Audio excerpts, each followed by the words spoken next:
And e4. c5. d6, we're going to play the knight off. Okay, so bishop c4. And what's interesting, and this is surprising to me, most people are still playing relatively obscure anti-Sicilians. Our response to this, and we faced this move many, many times, our response to this should just be to develop our pieces. There's nothing special that black is supposed to do against this. We just go knight f6. Then we go knight c6.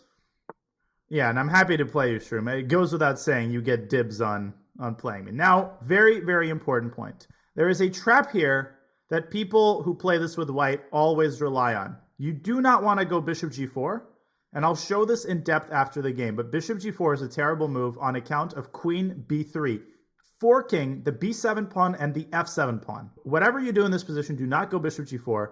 There are two ways of playing this properly. You can play it with fianchetto, you can play g6, right? Or the line that I like is just to play e6 and bishop e7.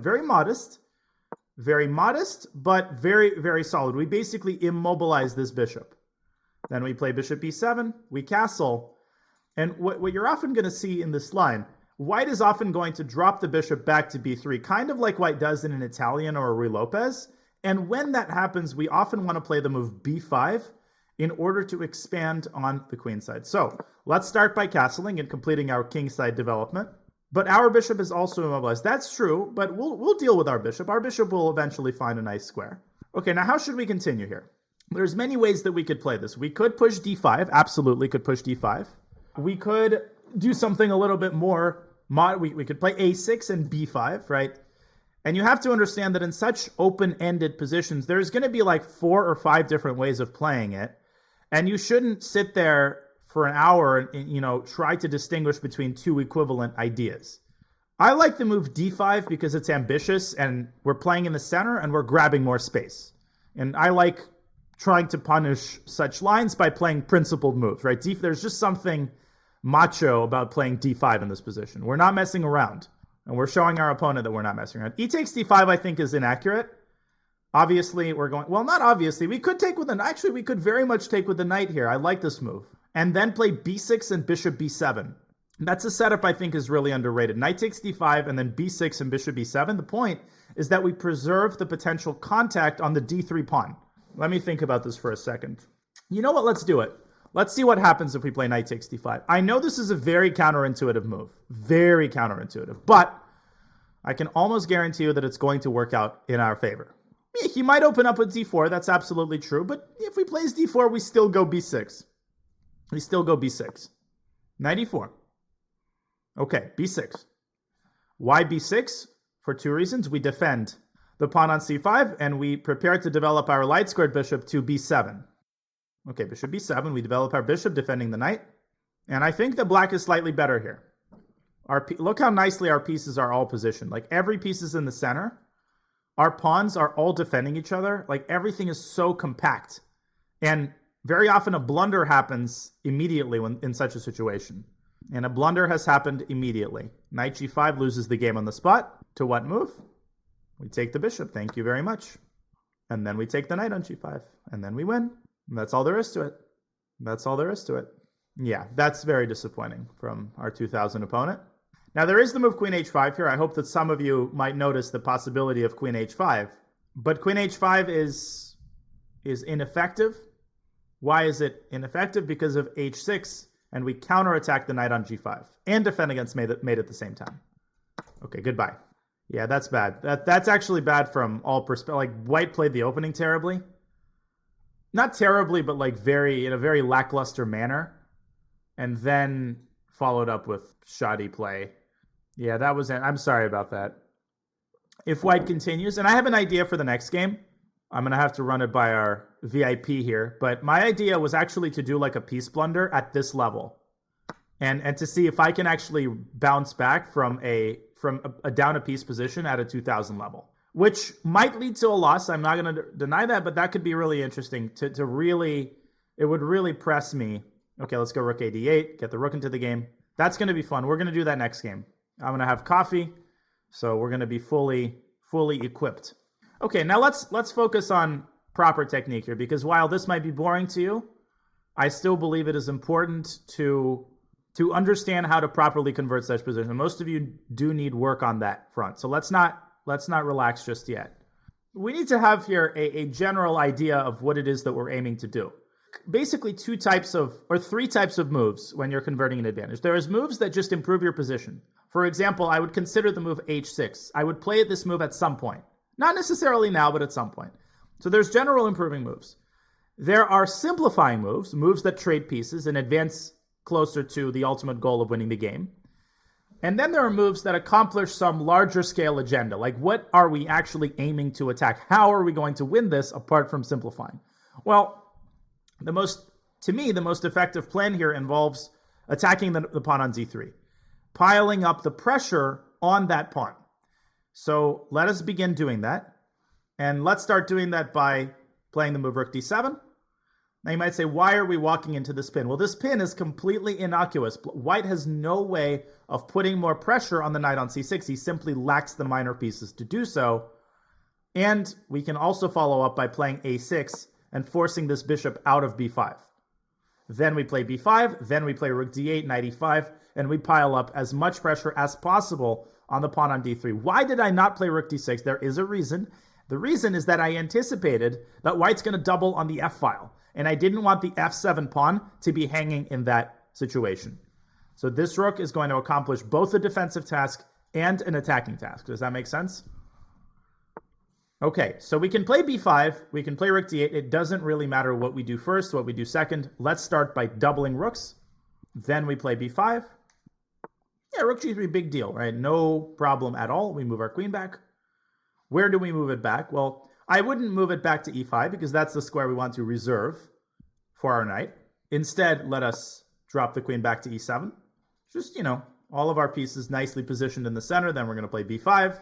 And our opponent is defending pretty decently here, but he's down a full piece. There's nothing that white can do here. Just absolutely nothing. Okay, he wants me to, I see. Our opponent recruited him because he wants me to get distracted and take on d3 by accident. But we ain't going to blunder checkmate. Okay, this is GG, but we still want to be precise. You want to treat every position as though it's a teachable moment, and it is. Okay, so what should we do now? Well, we continue following up on our plan with knight e5, putting more pressure on d3, right? Methodical. You set yourself a goal. We want to attack d3, and then every move advances that goal or advances one of two other goals. It either simplifies or it improves your position on some surface level way, okay? Okay, so here I feel like a lot of you might be tempted to go c4. That would be a serious mistake because it would allow white to play d4, and that would be the exact opposite of what we want. That would give white this pawn chain. So can we put more pressure on the d3 pawn? Can we develop an idea that will enable us to do that? What piece can we use in order to accomplish that? Well, wouldn't it be great if we could use our light squared bishop? Well, we can use our light squared bishop. We just need to put it on this diagonal. Well, we can't play bishop a6, but we can play the move a5 and follow it up with bishop a6. A classic idea. There it is. And now we are going to win this pawn. Just methodical, high-quality play. And if we need to, we can even recruit the queen as well. We simply have more pieces than black does. But you might say, but why does c4? How has the position changed as a result of c4? Well, a huge, massive hole has been created on d4. In addition, we have a tactic if we so desire. If we so desire, we have a... Now, the positional approach would be to play knight c6 and knight d4. We could also stick a rook on d4. But there is a cool tactic that doesn't quite work. Bishop takes c4. Some of you are seeing dc rook d2. There's a ridiculous resource, queen h5 there, counterattacking the knight. I almost went for it. Now, if you wanted to apply that, we could probably play knight takes c4. But why are we bothering with that? Why are we bothering with any of that? Let's just go knight c6 and knight d4. Let's play this positionally, right? We've traded in our advantage. And now we convert that advantage into something else. Now we are threatening bishop takes c4. We are threatening bishop takes c4 here because now that the knight is no longer on a vulnerable square, we are threatening to take on c4. Queen e3. Yep, okay, fair enough. I think that rather than playing knight d4, we have a more direct approach toward winning this game, and that is to play knight b4. right? Attacking the bishop, attacking the pawn. And once the bishop moves, we can finally start grabbing stuff. I have to say, our opponent, like, he's defended this as well as one could possibly defend this. Like, he hasn't made it easy, but there goes the pawn. And once that first pawn disappears, the entire position is going to collapse. Yeah, I don't know why our opponent didn't play like this before. And now, the bishop on a6 has done its job. What does it mean for a piece to have done its job? Well, it means that it's no longer doing anything on a6. It's biting on granite. So we have two options. We can retreat our knight back to e5, but we are not worried about white taking twice on d3, because two pieces for a queen, a bishop, and two pawns isn't even close. So what move am I proposing? Bishop back to b7, putting pressure on the e4 pawn. Notice that we're flexible in the way that we approach the position. We had one plan. That plan yielded a certain result. Then we immediately transitioned to a second plan, occupying d4. Then we pivoted back to the first one, attacking d3 again. And now we're pivoting back to a different way of playing. We're retreating our pieces and preparing for the decisive invasion. Okay, rook h3. Does white have a threat? Well, you might say, yes, white has a threat, queen h6. But don't rush, right? Is queen h6 actually a threat? Is it something we need to do something about? If you look more carefully, you will see that the answer is actually no. How can queen h6 be properly met? Yeah, we can just play f6. So the best thing to do here would be to go knight e5. I wouldn't even go f5. Well, we could go f5, but opening up the position here is basically unnecessary. f6, rook takes f6, we play queen takes f6. And our rook on d7. Remember all that time ago I put my rook on d7 rather than d6? It's not because I knew that this would happen. It's just that the rook on the 7th rank generally defends important targets on that very same 7th rank. So the rook also defends h7. If rook f6, we go queen f6, and the game is over. What is our next move going to be? Very likely. Not knight g4. That's not necessary. This is not bothering us. This is not bothering us. Let it sit there. Rook d1. Second type of move, we have a chance at simplifying and eliminating the only defender of white's king. Once we play rook d1, the floodgates basically open. Queen g7 is also possible. You can smoke that queen out of there if you so desire. Okay, change of plans, right? It's important when you're converting not to just tell yourself, okay, I'm going to play this move regardless of what white does, right? You actually have to look at what your opponent has done before you decide on the move you play. And if you do that, then you're often able to find better moves. This is a great example of that. Here goes knight g4, winning the exchange on e3, and we're going to be at rook up. And then we're going to play rook d1. Bang. And here comes the rook. Put that in your pipe and smoke it. And there comes the rook. Take it. Now let us activate our final piece. The queen comes out to d6, attacking h2. Here, you should be able to convert this without much difficulty. And by the way, one underrated training tool I can recommend for you is, if you're a beginner, this is more for, beginner players, but if you've screwed up a completely winning position, you can play out certain positions against the computer on Lichess, and I know on chess.com that's also possible. So playing certain positions out against the engine, like you can start with completely winning positions just to make sure that you know how to convert them. Okay, so rather than just trading queens blindly, there is a better move. Last question to you guys in this game. Can you find the most effective winning move? Yeah. Check, classic idea, paving the way for rook d2. And if the queen blocks, then we drop back and take the bishop on c2. Okay, and white resigns. So basically, the one thing that you want to avoid in this line, if you're a Sicilian player, is the move bishop g4. This is a common and very, very well-known mistake. And it is a mistake because of queen b3, attacking f7, attacking b7. This is a problem because you cannot defend both at the same time. For example, e6, queen takes b7, and you can actually lose really, really quickly here. Like if you go knight a5, you already lose. Bishop b5 check, knight d7, bishop takes d7, and you're busted because you can't take back the rook is lost. So just don't forget about that, and that's why we played e6. We keep the bishop on c8. Okay, so we develop the bishop to e7.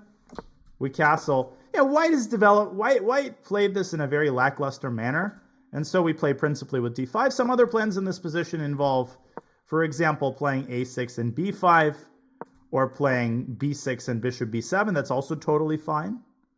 But we decided to play in a principled fashion. Now, probably white is best advised is to drop the bishop back to b3. I don't know why our opponent was so so lackluster in the opening. DD is just really giving up the center like that. It's weird. Yeah, so we decided to take with the knight. This structure in particular, with the pawns on d3 and c3, it occurs sometimes in the King's Indian attack, and it's never particularly good for the side with the pawns like that. It's just not all that great. And I could probably find for you some real life over the board games with this exact pawn structure where the side that plays against them wins in a pretty straightforward fashion. Let me see what I can do.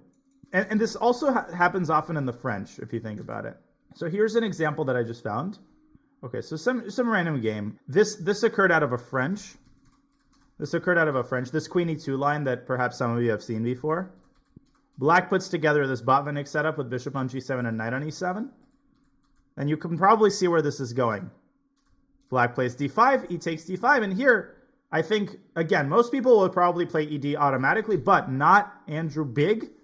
Knight takes d5. And he actually wins this in very simple fashion. He drops the knight back to e7. Nice move, attacking d3. And here white makes a big mistake. White plays the highly anti-positional move c4, creating a gaping hole on the d4 square, which Andrew dutifully exploits. He gets his knight to d4. He establishes a rook on d4. He doubles on the d-file. And all that remains in this position is to get rid of the bishop on d5, which he does by dropping his bishop back to b7. And after the trades, he wins the pawn on d5 and ends up winning the game. So not the best example, but you can see that these structures actually do occur in real life, and they're generally good for black. And if you were to be really dedicated, one thing you could do is you could sort of have a notebook where you collect typical pawn structures and how to play against them. So Naroditsky in his old books actually advocates printing and cutting out diagrams of key positions from your games that you can then review. That's a little bit much, and you can do that on the computer. But if you really want to do this properly, you can have a notebook like that. So hopefully it makes sense white to take the knight with the knight on the pawn. So we go b6. Then we go bishop b7. Then we're putting openings and binders. Then white blundered the piece. Unfortunately, this game was cut short by the move knight g5. White is already worse. I mean, everything is in perfect places. We want to go queen c7 and rook a d8 and put pressure on the pawn. Black is just slightly better here. So it's sad that our opponent blundered a piece like this, but obviously nothing that we can do about it. We take the free piece. Then we create a general plan, basically doubling on the d-file, getting the knight to e5, and then activating the bishop via a6, forcing c4, moving the knight back around either to d4 or to b4, as happened in the game. Yeah, even without the bishop blunder, it sucks, because we could play h6. Now, one very quick point. A lot of you discovered this tactic, bishop takes c4 and rook d2. You want to be very careful. When you're up a lot of material, you want to be careful about making overly fancy moves, because it sometimes backfires. And here it would backfire on account of queen h5, attacking the knight on e5, using the pin. And we lose our extra piece. We're still winning here, but, I mean, the game continues. Now, you could probably play knight takes c4 to circumvent that. But here white has, this move, and then you have to go here. And I didn't want to calculate this. All of this over one pawn is not worth it. Even though this is a cool move, and probably it does work. You could play knight takes c4. Also, I was a little bit reticent about just giving up this incredibly beautiful knight. So instead, we decided on knight c6. But now we switch gears again, and now we saw an opportunity to win the d3 pawn for free. And we do it, and it's over. And that's the rest of the game. Would f6 instead of g6 have worked? F6 would work, but it weakens the e6 square. So if I were to really nitpick, we will do the blunder piece game. If I were to really nitpick, I would say that I wouldn't want to weaken the e6 square. So g6 is a better way to do it. In the meantime, maybe as I drink coffee, I can answer some general questions, and then we can move on to the piece blunder game. Yeah, I mean, I don't have anything particularly enlightening to say about the Magnus situation. situations like these happen. I don't think it changes anything. I think, if anything, the one good thing that might come of it, if Magnus develops a desire like 5 years later to play again, he'll have to play the candidates tournament. If Magnus plays the candidates tournament, imagine how many people are going to watch that. So maybe Magnus just wants to see, what will happen in the chess world. What will happen in the chess world, and he just wants to chill. But for Magnus, he has reached a point where he is so dominant over the chess world, and has been for such a long time. That's my bottom line point. That he has nothing left to prove, and he's only 31 years old. So, 5 years could pass, and Magnus could say, "Hey, you know what? Alireza Firouzja is the world champion. I want to get back in the saddle," and he wins the candidates and then challenges Firouzja. So he might come back. This isn't the end of his career. I think he made it very clear that this is not pre-retirement chess. He's still going to play. He still wants 2,900. He might still play the world championship match. I just feel like he just got bored. I think that's all there is to it. I don't think there's anything deeper that some people are not seeing. Anyways, what if FIDE won't allow him? No, FIDE will allow him to play the candidates. Come on. If FIDE won't allow Magnus to play the candidates, there will be a large-scale mutiny. Nobody will play the candidates. Now, of course, I don't think Hikaru said that he literally doesn't care about finishing second. Of course, Hikaru, I can guarantee you, is very, very in a lot of pain from it, because he's going to be regretting tremendously the decisions he made against Ding. But, okay, obviously Hikaru cares, and he would be a psychopath for not caring. Of course he cares. Of course it stings him, I'm sure. I'm sure he feels terrible about not drawing Ding. And I could see it in the closing ceremony. I could see that it was getting to him. But if it weren't getting to him, then you should be very concerned. If you're a Hikaru fan and he doesn't care about succeeding and trying to become world champion, that something's wrong. Yeah, I think that's possible that if he came second, then Magnus would actually play Nepo. But there's no way to tell, and there's no reason to speculate. Maybe Magnus will come on to Elite Chess. Then I'll challenge him. Let me actually check that. Wouldn't that be amazing if I had a match against Magnus right now?